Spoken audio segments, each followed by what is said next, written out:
Hi, I'm Neil deGrasse Tyson, your host of Nova Science Now, where this season we're asking 6 big questions. On this episode, what is the next big thing? Hello. They can be cute. Simon, can you hear me? Loud and clear. Friendly. Chad, let's chat. And even convenient. Robots have a lot of potential to enhance somebody's life. They're social robots. I love you now. Specially designed so we'll like them. When he looks at you, you feel it. He's much better looking than I thought. We feel as though there's somebody home, but in fact, there's nobody home. Could machines that fit in with humans become dangerous? As soon as you have true, deep intelligence in the machine, it will be very difficult to contain. And could the next big thing be the big one? The world is coming to an end! Like the earthquake that devastated Haiti in 2010. These researchers saw it coming. But how accurate was their forecast? We're playing a statistical game, and frankly, nature has the odds. And could California be next? Also, are you in a jam? Could your traffic prayers be answered by this? Let's go for a cruise. Not only is it tiny, you won't have to worry about this happening. These little cars sense danger and stop on their own. Are automated cars about to take away your license to drive? It will come and pick me up. This is so much cooler than valet. I love it. All that And more. on this episode, Nova Science Now.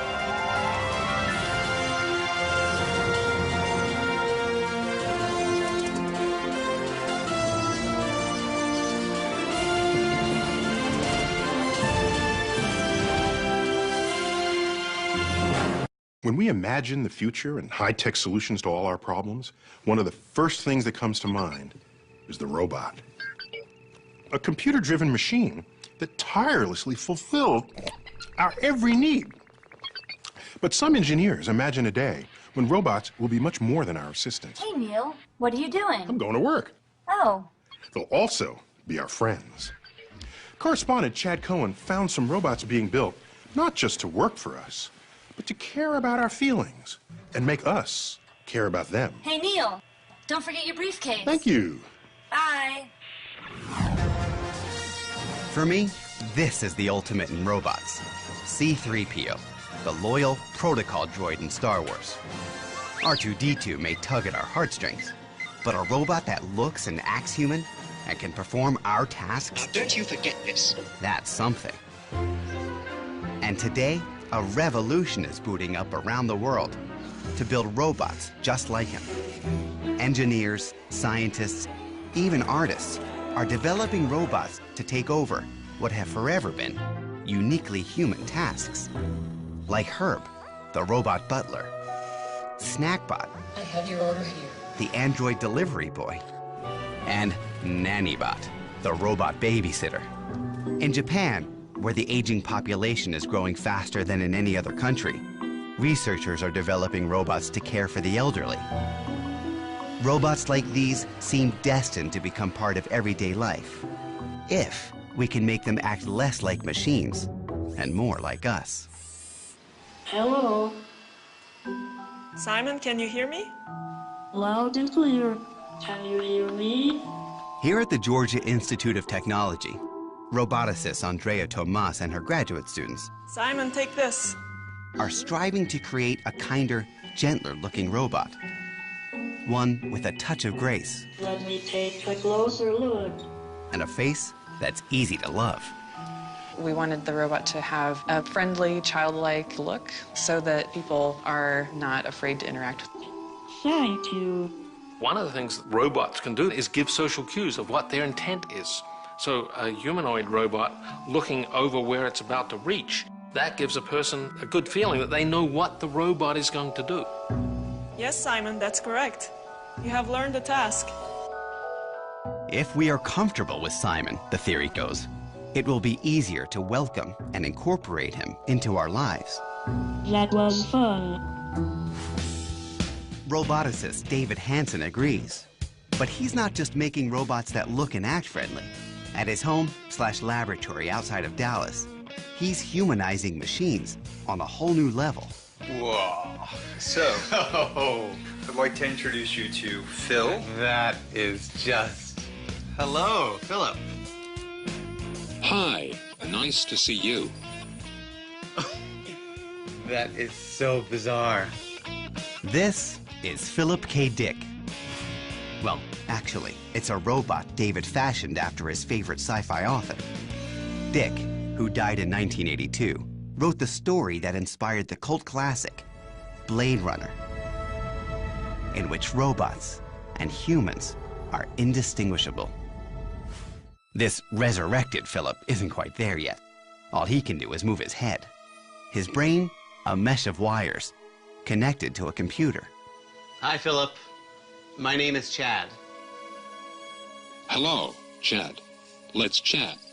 I live in Washington, D.C. I have 2 kids. So. I like kids, 'cause we can play, and I don't... As we chat, Philip's synthetic brain starts humming, building a sort of mental model of me.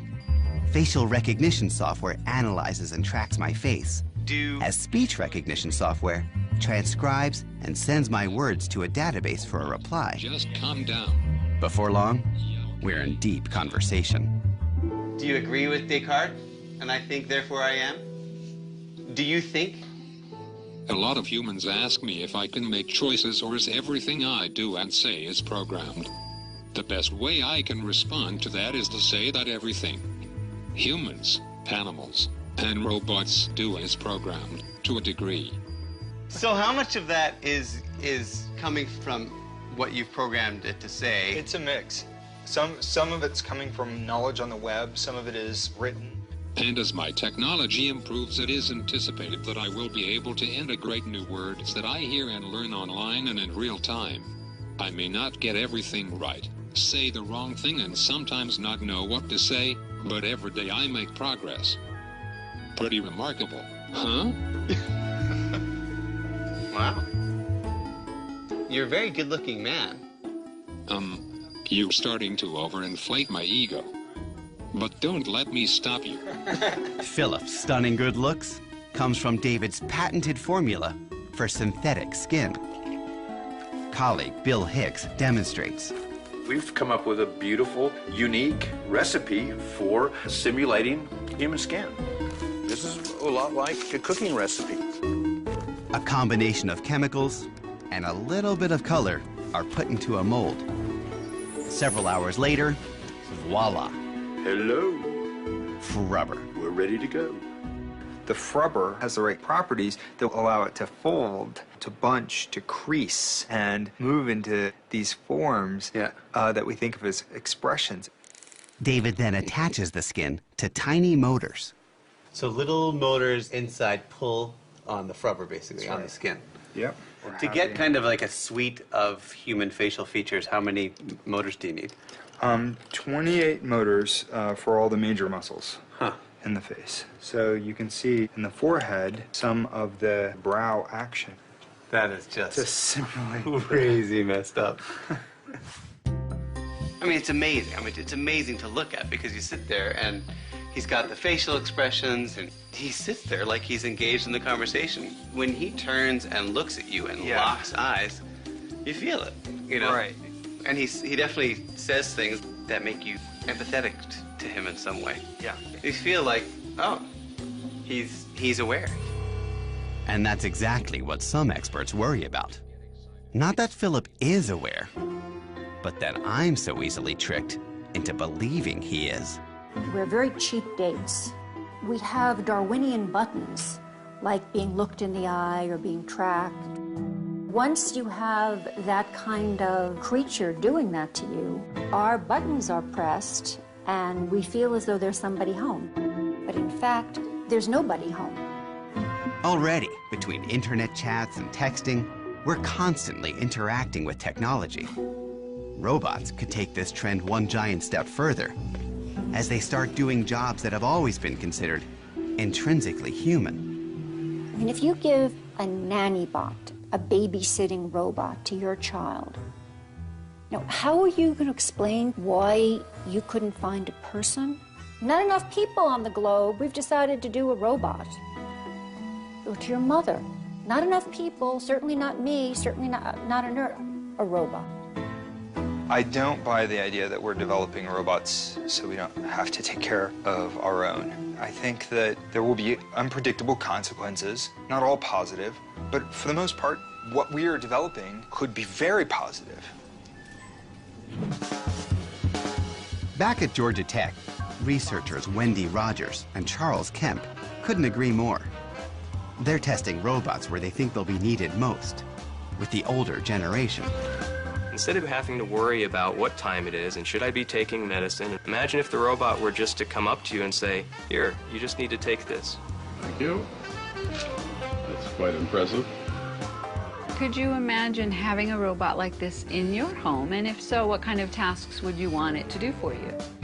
Oh, I like the Jetson. I wanted to vacuum and answer the phone and answer the door and do all that futuristic stuff. Come and clean my house anytime it wants. Love teaching to iron. And in fact, he's much better looking than I thought he'd be.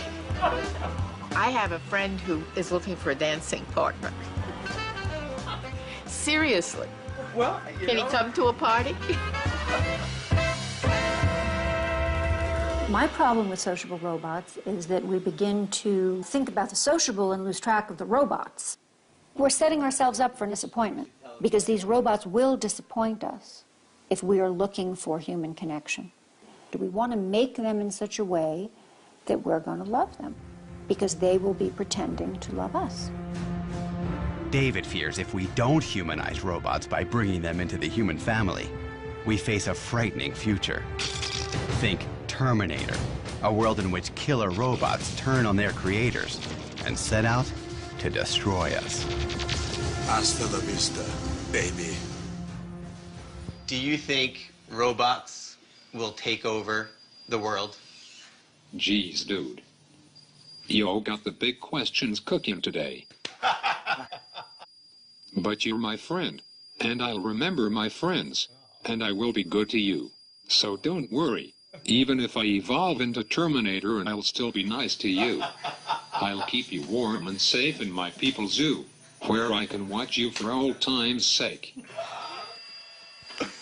I'm comforted. I'm very comforted now. I'm gonna be part of his people's zoo.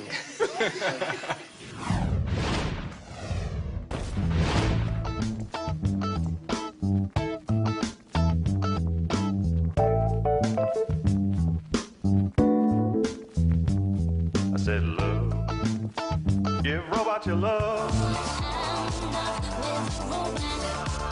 I'm in love with a robot girl. I fell in love with a robot. Yeah, I'm in love with the Terminator, yeah. My robot girl.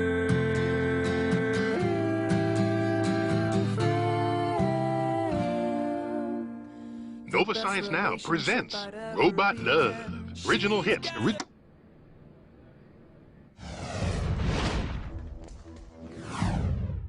Even with all our technology and the inventions that make modern life so much easier than it once was, it takes just one big natural disaster to wipe all that away and remind us that here on Earth, we're still at the mercy of nature. We don't know how to stop these natural disasters. Thanks to technology, we're getting better at seeing them coming. But some approaching disasters aren't visible from the sky. Catastrophic earthquakes, capable of wiping out entire cities, are driven by forces deep underground. If only we could peer beneath the surface and see what's coming.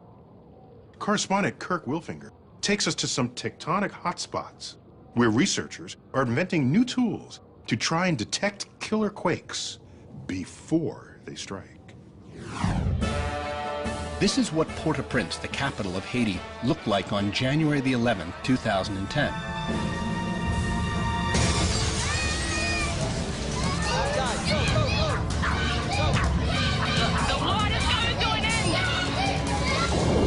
And this was the same city 24 hours later. Everybody was calling Jesus, Jesus, Jesus. The city was flattened by a massive earthquake measuring 7.0. More than 230,000 people died. 250,000 buildings were reduced to rubble. The Haiti earthquake of January 12th is the 5th largest killing earthquake in history. But it was not unexpected. There was a police station there. You can't see anything, and that's because there's nothing left. But almost 2 years before the quake, geophysicist Eric Calais saw this coming. Along with his colleagues at the Haitian Bureau of Mines, they actually forecast this earthquake with amazing accuracy. With the University of Purdue, we calculate the magnitude of the earthquake, and we have found 7.2. And we knew that this earthquake will be very, very catastrophic. Yeah. They did it by measuring Earth's movements along the Enriquillo fault zone. The Enriquillo fault, a giant crack in the Earth's surface, runs the entire length of Haiti. If you could peer underground, you'd see a complex jumble of jagged fissures where pieces of the Earth's crust rub up against each other.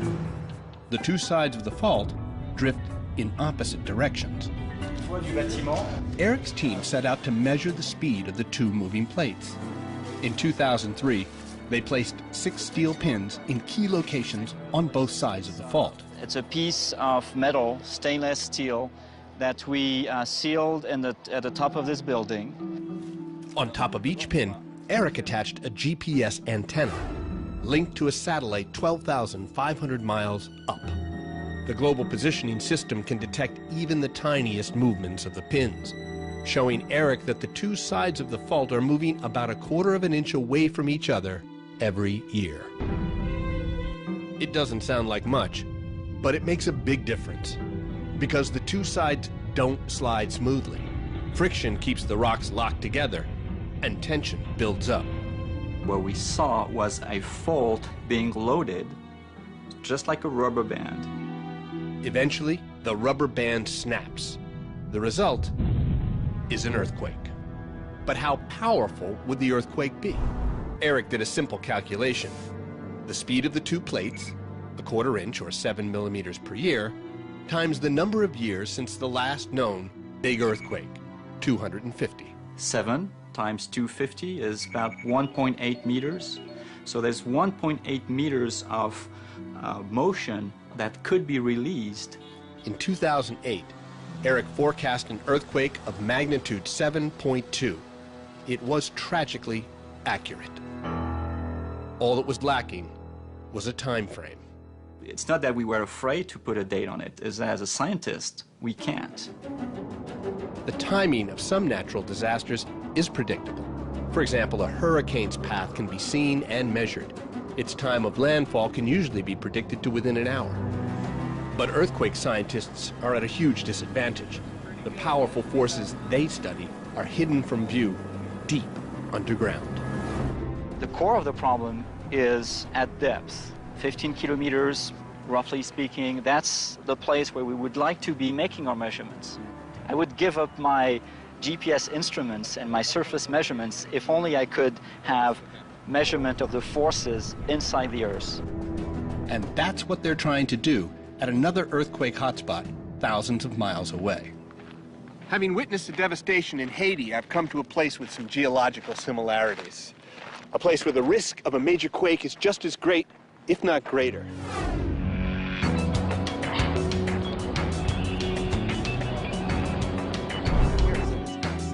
In California, Ernie Major and his team are placing instruments deep inside the Earth, where the seismic forces that cause earthquakes are born. And we have a seismic source, and then we have a seismic receiver. Source and a receiver. A source and a receiver. The tubes are placed in holes dug deep into the rock, 3,000 feet deep. Now, why 3,000 feet? Well, that's as deep as we can get. Imagine trying to see 3,000 feet, a half a mile underground. That's 9 of the towers behind me stacked one on top of the other, drilled into solid rock. So, all right, hear that little pop, pop, pop, pop, pop. So that's vibration goes out through the Earth, and this oscilloscope here. Oh, yeah. Is is measuring the signal. In 2005 and 2006, while measuring stress along California's San Andreas Fault, Ernie's team got a reading that caught them by surprise. The audio pulse suddenly began to speed up. This happened just before a magnitude 3 earthquake. The change started about 10 hours beforehand. This could be something people have sought for centuries. An earthquake warning sign, a way to predict when an earthquake is about to happen. So, have you been able to be consistent with this? We hope to replicate this over the next year or so. We might be on the path for prediction. We don't know that yet. Earthquake prediction, to some extent, is the holy grail of the whole field. And nowhere are they searching harder for the Holy Grail than here in California. It's riddled with active geological faults, the most infamous being the San Andreas, which runs the length of the state and is one of the most studied faults in the world. Tom Jordan coordinates 600 scientists to produce an incredibly detailed, comprehensive earthquake forecast for California that maps out which communities are most at risk. It uses the historical information, it uses our mapping of faults, our understanding of the physics of earthquakes to estimate how frequently earthquakes will occur in California, where they're going to occur, how big they're going to be, and something about, the probabilities in a given time period. The result of all that research is this animated computer simulation. It shows in graphic and terrifying detail how tremors would spread from a rupture on the San Andreas Fault and move across Southern California. The earthquake has just begun down here on the southern end of the fault and is propagating up the fault at about 6,000 miles per hour. Notice how it turns and goes into the Los Angeles region. This is an area that's filled with very soft sediments, and it conducts the energy very well. The simulation shows which neighborhoods are most at risk. I'm standing here in the Hollywood Hills, just above the city of Los Angeles. In that simulated earthquake, there would be a shock wave that would go right by where I'm standing, and it would shake for about 20 seconds. That'd be bad. But because I'm standing on bedrock, I'm probably okay. About 80 seconds after the event began, the strong shaking begins in Los Angeles. Below the hills, the flatlands will be hit hardest. This whole area sits on sediment, and there'll be an aftershake that lasts for several minutes. And that's where the damage will come. And as you can see, there's a lot here to be damaged. The 30-year forecast gives a 94% probability of California being hit by a quake as big as the one that hit Port-au-Prince. We just have to be prepared for that inevitability. And it is inevitable. It is inevitable. It is going to happen. Now, when it happens, we cannot say. We're still looking for the Holy Grail, predicting the exact timing of an earthquake, but our ability to forecast their size and location is already good and getting better. Armed with these long-term forecasts, people in earthquake-prone areas can take steps to prepare for the inevitable. The next big one. Are you going to take your chances and hope you luck out, or do you invest for the worst? We're playing a statistical game. It's a gambler's game, and frankly, nature has the odds.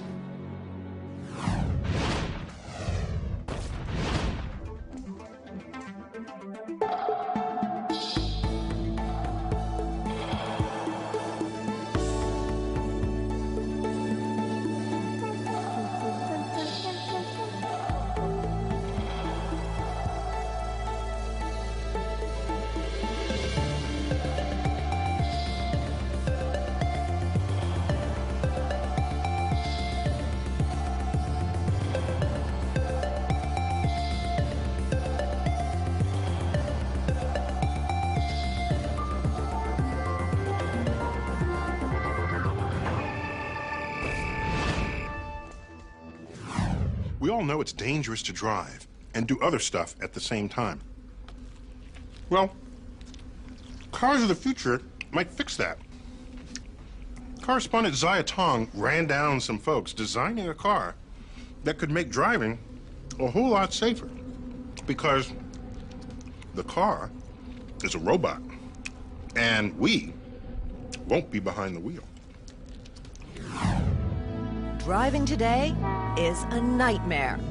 From texting drivers to horrific traffic jams, the car, once our biggest convenience, is creating some of our biggest problems. Today, you see gridlock in a lot of major cities around the world. In Asia and Europe, traffic is moving at about 5 to 10 miles an hour, and people are stressed out. But what if you could redesign a car in a way that could do away with all that stress and gridlock? Auto engineers have come up with an idea embodied in this, a revolutionary new vehicle called the ENVI. Now, when I typically picture a car, I think of like 4 wheels and a steering wheel, but what I'm looking at right now looks like it's more out of a video game. That's right. These vehicles are not cars in the traditional sense of the word. First of all, to get in, you pop the hood. Let's go for a cruise. Nice. You won't need to gas up ever again because these high-tech vehicles are electric-powered and can be charged in an ordinary outlet. No tailpipe and no toxic fumes. They're powered by 2 motors, 1 in each wheel. Top speed, about 25 miles per hour. They weigh less than 1,000 pounds, a quarter of your average car. And when it comes to maneuverability, these tiny 2-seaters can turn on a dime. But there's one feature that makes these vehicles truly unique. So right now, you're just in auto drive mode, is that right? Yes. With the help of GPS, wireless, and sensing technology, the ENVI can be driven hands-free along a pre-programmed route. The idea is you just get in, tell the car where you want to go, and it'll take you there. They can even drive on their own. No human required. That is incredible. That looks like a ghost car, though, the way it's driving itself, right? You know, it's actually a bit spooky. Spooky or not, it can also do this. Ah, you're gonna crash! Stop by itself when something is in its path. The vehicles know each other's location and direction of movement and speed of movement. That's because sensors, equipped with vision and ultrasonic technology, give them the ability to sense objects around them.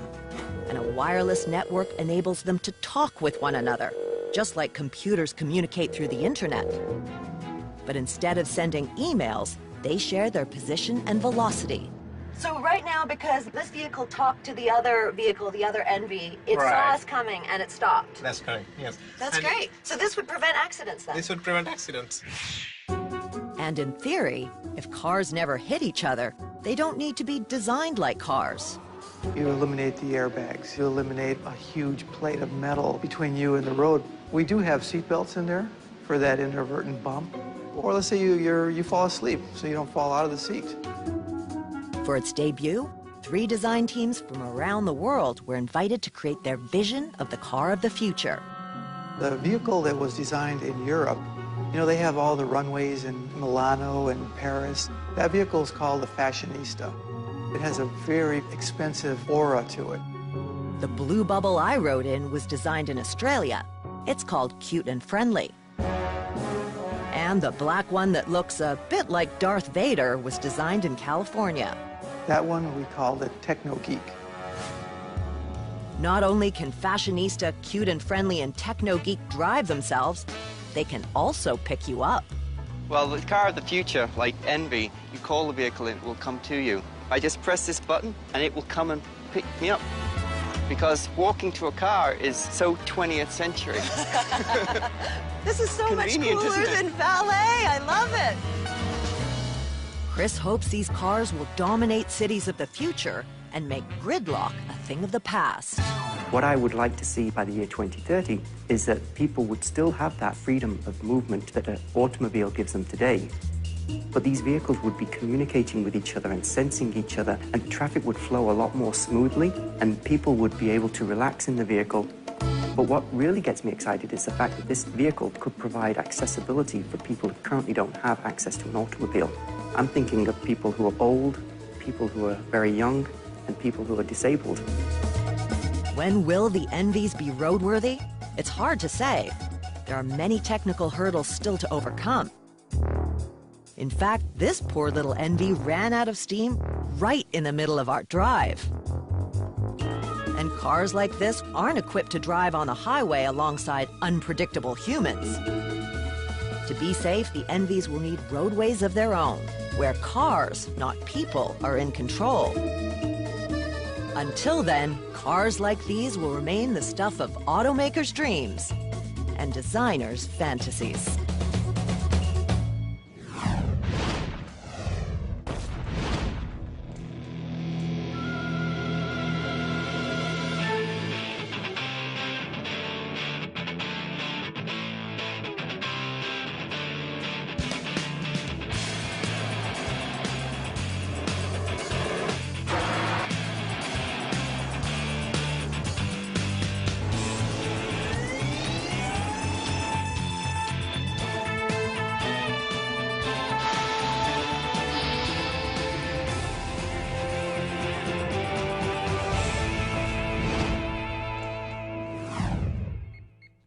Dreams about the future are always filled with gadgets. Already, we've got plenty. Smartphones, computers, tablets, and at the rate we're going, we're sure to get more. But all these wonders of technology rely on a tricky commodity, electricity. And the truth is, the system that powers all this stuff is on its last legs. Recharge, battery. Recently, I met up with some people who are racing to reinvent the electrical lifeblood of our technological age, so that our visions for the future won't be left in the dark.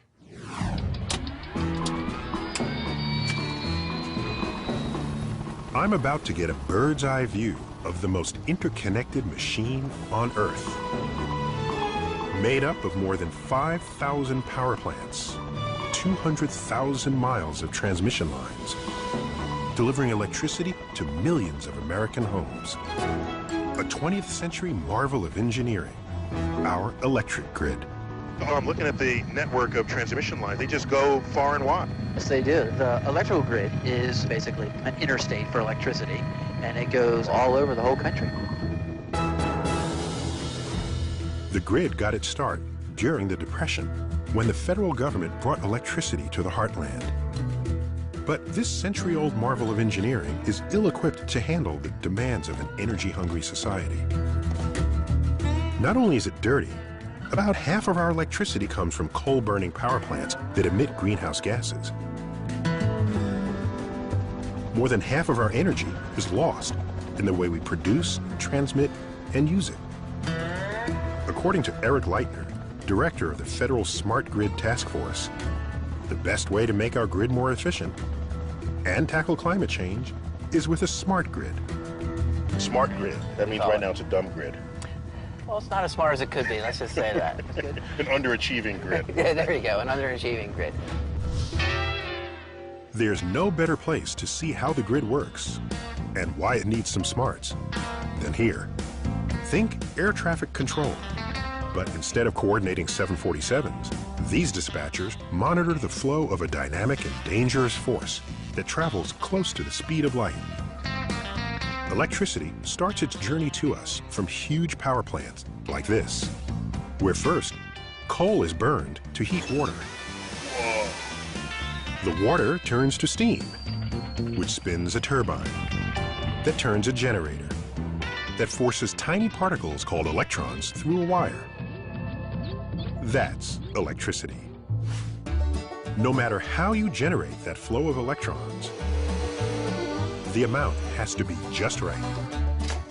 That's because too few electrons can cause a blackout, and too many can fry your electronics. As demand increases or decreases, a power plant has to either go up or down to meet that demand. And you're monitoring this in real time? In real time. It's a very delicate balancing act. These dispatchers are desperately trying to maintain that delicate balance. Something just happened. For instance, in this drill, a generator has suddenly gone offline. We just lost a large unit in the west. These grid operators have only a few minutes to solve the problem, and they're forced to do it the old-fashioned way, by getting on the phone with power plants in search of more electrons. If they can't find them, they turn to power plants like this one. It's called a peaker plant because it's only used during power peaks, about 100 hours a year. The rest of the time, plants like this are sitting around on standby, a wasteful and expensive way to produce energy. In fact, about 25% of the cost of producing electricity is spent keeping these plants on hold. But dispatchers don't have much of a choice. Frequency's back to normal. And here's where a smart grid could make a real difference. Starting with those old-fashioned power lines. At the Electric Power Research Institute, they're working on giving them some smarts. We're going to install sensor 460 on the closest line. This little sensor may not look high-tech, but it has the ability to analyze the condition of a power line. Going hot on 4? For instance, when too many electrons flow through a power line, it gets so hot it starts to sag. Not only that, When a line sags, it gets closer to the ground, and therefore it gets closer to trees, and the electricity going down the line will now go down the tree. the result? A blackout. Like the one in 2003 that shut down power to millions of people in 8 states and parts of Canada. What caused the blackout in 2003? You can put it simply and say there were some mischievous trees that decided to knock down some power lines. And at some level, that's true. But the deeper reason is that the grid operators or the utilities didn't have the technical capacity to tell them what was happening on their own power lines. Smart sensors like this can analyze the condition of a power line and send that information wirelessly to grid operators before the lights go out. But to make our grid truly efficient, it must undergo an even larger transformation. Imagine if the internet were to merge somehow with the dumb electricity grid we have. That's the kind of embedded intelligence a smart grid should have. Intelligence that starts at the power plant and travels all the way to your home. Here's how the grid of the future will work. Your electric company is going to swap your old meter with a smart meter, equipped with wireless communication. All your appliances will also be smart. They'll be able to communicate with your meter, which in turn will be in constant contact with the grid.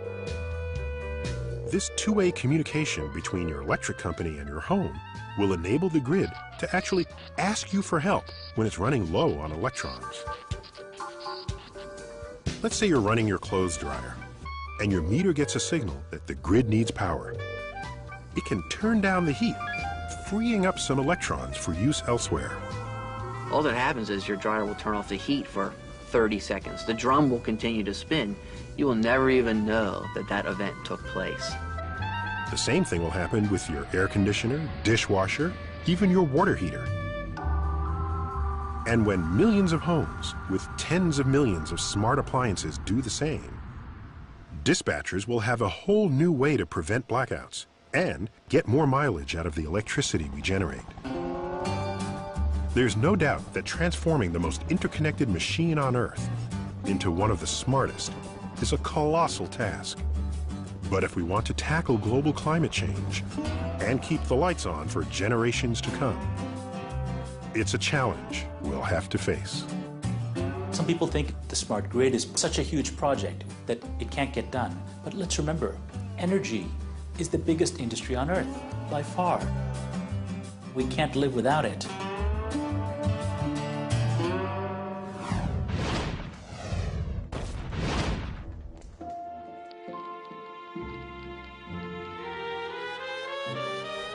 Il primo esempio, e anche il più grande, di una rete intelligente si trova in Italia, dove l'85% delle case ha contatori intelligenti, la più alta percentuale al mondo.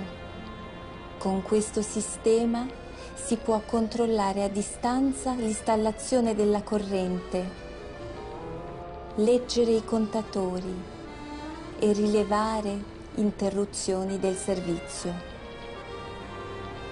È veramente una grande svolta.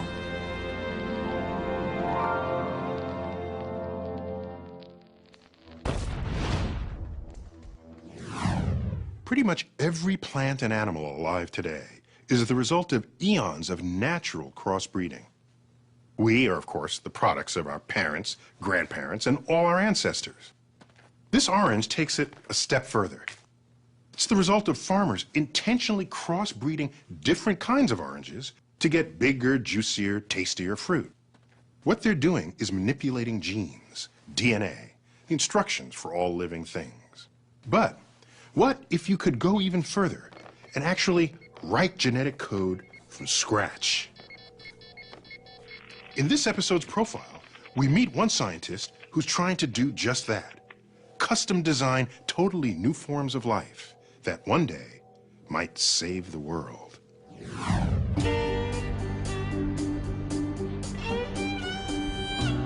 Jay Kiesling was raised to work the earth, but instead, this tough Nebraska farm boy might just save the world. And before you think talk like that's just a bunch of manure, well, Jay can tell you all about manure. We had 200 pigs, and with 200 pigs, there's a lot of manure. And this was really hard work, scooping pig manure. It was no fun at all. Nobody enjoyed it. And that was probably the worst job. I like to say that I spent the first 18 years of my life with the smell of pig manure on my hands. Today, Jay's got plants, not pigs, and the manure isn't on his hands so much as it's on his mind. Jay Kiesling is a pioneer in the field of synthetic biology who's doing amazing things with the waste from bacteria. He's doing it here at the Bay Area's Joint Bioenergy Institute, or as everyone around here calls it, J-Bay, though they swear there's no pun intended. You could say the acronym a lot of different ways, but we happen to call it J-Bay. Nice to see you. How are you? No matter what you think about the nickname, J-Bay starts with J. Jay is the hardworking CEO who pays attention to every detail, from lab work. What's going on right now? To the method for hanging wall posters. What you should do is make sure that they have 2 clips and 2 wires for each poster. And who says I don't micromanage? Actually, Jay is a microbe manager. His first major victory was engineering E. coli, bacteria found in everyone's gut, to produce a drug that will help cure malaria. Malaria kills nearly 1 million people each year, or a child in Africa every 45 seconds. It's a terrible drain on a nation's productivity, and it can be cured by a drug called artemisinin, which comes from a plant that can be difficult to grow, so it can be very expensive to produce. And the price was too high for people to afford. Jay saw the perfect opportunity to engineer bacteria to squirt out artemisinin. I view microbes as little chemical factories. We're doing the same thing inside the cell. It's just billions of times smaller. And here's how Jay and his team set out to build a microbial factory for the anti-malarial drug. They wrote new genetic code. Then, machines assembled it from the 4 basic chemical ingredients of DNA. They took those synthesized genes and mixed them with genes from yeast and other bacteria to re-engineer the insides of E. coli. And it worked. With custom-made microbes, the life-saving anti-malarial drug can be produced so efficiently, a dose will cost pennies instead of dollars. We could save on the order of 500,000 lives a year. It really set Jay apart from the rest of the field in using synthetic biology as a way to tackle some of the biggest problems that are out there. Jay got a $43 million grant from the Gates Foundation and started a company to find ways to take his innovations from the microbe to the market. It was clearly one of the most exciting periods of my life. Jay had matched his renowned imagination with his prodigious work ethic. Even late at night, he problem-solved during his workout. And with 2 young sons, Jay is determined to take on other challenges facing our planet. For his next mission, he's reaching back to the roots of his ambition and optimism, back where it all started, on the farm. My work now relates much more to the farm than it ever has. Life in Harvard, Nebraska, as in many small farm towns today, is challenging. Jay remembers his childhood fondly, though it was challenging too. It was actually a great place to grow up. My father was very quiet, extremely hardworking. From my mother, I think I got a lot of determination, a strong will, focus. I think it's been really important for me. Jay's mother died when he was only 11 years old. I remember it clearly. She had had cancer, breast cancer, has been cured of it, or it was in remission at least, coming home from her last doctor's appointment. Corin was very tall, so it's hard to see cars coming. She crossed from stopping at a stop sign, was hit by another car, and that car was driven by her first cousin. Both of them died. So pretty tragic for our family. It was a tough time of our life. It really was. We just survived, and we got along. You know, you adjust and do what you have to do. Jay was old enough that he really knew, you know, he was 11 years old. Him and his mother were really close. And as we all were, but it was tough on Jay. I had to work even harder. It was very little time for fun and games. And that's actually okay. That served me pretty well, I think, because right now there's pretty much no amount of work that seems insurmountable for me. And work hard he did. Jay became class valedictorian. The small town couldn't hold his ambition, but he was driven to leave by another reason, one that he kept secret. Being gay in small town Nebraska is difficult. People who were, if there were any, were certainly not out. And so you had no examples at all. Throughout college in Lincoln, while getting his PhD at Michigan, Jay never told his family he was gay. He didn't come out until he arrived at Berkeley. My father was fine with it. And just accepted it. He's my son, you know. It shouldn't matter what ethnicity, what sexual preference you are, anything. It's all about the work. Now, the mixture of Jay's famous drive and tolerance has led him to design a highly unusual team reflecting those qualities. There, working side by side, are engineers, biologists, chemists, all working around the clock under the same roof. My background is chemistry. I'm actually a graduate student in the Department of Bioengineering. He hires people that are strong in their fields and expect them to take ownership of their project and get it done. Jay has assembled a multidisciplinary team every bit as driven as he is to work on his next big vision. Their mission? Solving the world's energy crisis by manipulating bacteria to produce biofuels that will replace oil. Petroleum's running out, and it's going to run out even faster the more the population starts to drive, the more economies grow. This is biodiesel that's being secreted by E. coli. Jay and his team have already engineered the DNA of E. coli to produce biodiesel from switchgrass. See those little bubbles right there? That's actually fuel. Straight from bacteria, ready for a car. And that could just be siphoned off and put into a tank. They've demonstrated the concept of turning sugar from switchgrass into biofuel. And the next step is figuring out how to make the process practical on an enormous scale. One big enough to save the world. And by planting all the switchgrass to make this new biofuel, it might just save places like Harvard, Nebraska, and the farm that's been in Jay's family for 5 generations. Someday, these fields will be planted with switchgrass, and these bales will be the cellulose that goes in to the fermentation facility that produces our advanced biofuels. Biofuels that will feed our cars, our planes, our factories. This is the future of energy for the U.S. What Jay's doing now could help us a great deal in the future. We could raise lots of acres of switchgrass. And he seems to be pretty positive about that. That's a good idea. We're trying to make the Midwest into the new Mideast.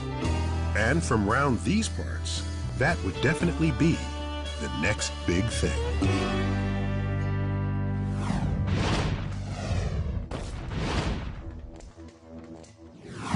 And now for some final thoughts on the next big thing. For most of human civilization, the pace of innovation has been so slow that a generation might pass before a discovery would influence your life, culture, or the conduct of nations. Today, and for a while now, we've come to expect major changes several times within a decade, especially among the developed countries. Some are big and obvious, like the invention of the telephone, the car, the airplane, or the computer. Some are big but unfold slowly. Electrified cities and countrysides, access to abundant supplies of food, or the countless ways we now communicate with one another. Some of my favorite big things are the accumulation of little things, like the unending role of composite materials in our lives, or the steady growth and power of the internet. More often than not, the next big thing takes you by surprise. You don't see it coming, you don't know or believe you need it. Then the inevitable happens. You can't live without it. A last category of big thing comes from the discovery of ideas or perspectives. In 1968, Apollo 8 was the first spacecraft to ever leave Earth for another destination, the moon. Astronauts on board didn't land, but looped around the backside and snapped a photo of Earthrise over the barren lunar landscape. It took a voyage of the moon to see Earth for the first time. Enlightened and empowered by that single image, we transformed the way we care for our planet, which may just be the biggest thing of them all.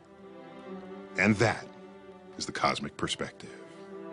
And now we'd like to hear your perspective on this episode of Nova Science Now. Log on to our website and tell us what you think. You can watch any of these stories again, download additional audio and video, explore interactives, hear from experts, and watch revealing profiles from our web-only series, The Secret Life of Scientists and Engineers. Find it all at pbs.org. That's our show. We'll see you next time.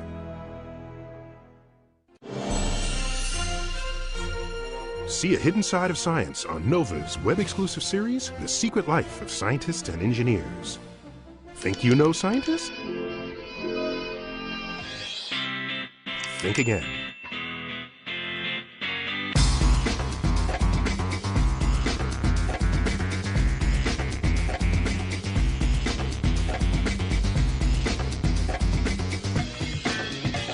NOVA's The Secret Life of Scientists and Engineers.